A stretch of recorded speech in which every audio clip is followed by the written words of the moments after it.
търся. Знам, ще се намеря, даже да отнеме цял един живот. Парченца пресъбирам, ще проверя в килера, ще стигна до Венера, защото знам къде е любовта. Замел съм под леглото, моя малък свят, в който обичта ти е ядро. И вече няма нищо страшно, ни едно. И вече смело мога да се наведа и да погледна, че даже в тъмното красотата е нагледна. За всеки, който престраши се, да узнае, че ключа е в това да вярваш, защото не стига да мечтаеш. Прекалено сме глезени, несигурно следваме смеките глезени, крехи раними, невинно излъгани, всяко подхлъзване ни пръска натъкани. Какво ни е? Какво е ние? Или може би е рано за това? Проблеми с поколенията или е крехка възрастта?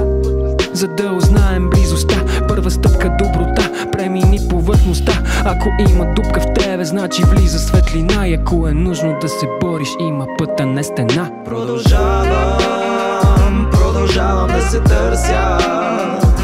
Знам, ще се намеря, даже да отнеме цял един живот. Парченца пресъбирам, ще проверя в килера, ще стигна до Венера, защото знам къде е любовта.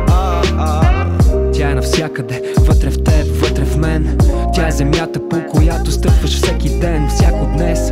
Въздуха, чрез който дишаш, залъка хляб, който преглъщаш. Не можеш без този, който с времето те учи да споделяш, за да има нас. Вместо вечен егоизъм на заблуден ентусиаст. Смятам, че е страст да искаш да имаш власт на страха си, да спреш да казваш пас не мога, защото това е врагът ти. Защо са думите, ако никой не разбира? Защо са летни дрехите ни, а в душите си има? Защо е толкова трудно да пораснем и да кажем стига? Извинявай, брат, сгреших, обаче егото ме спира.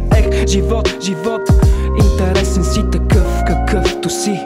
Сътворил си ме с крака, но не мога да вървя. Аз още спъващ се и падащ, правя опит да летя. Продължавам да се търся.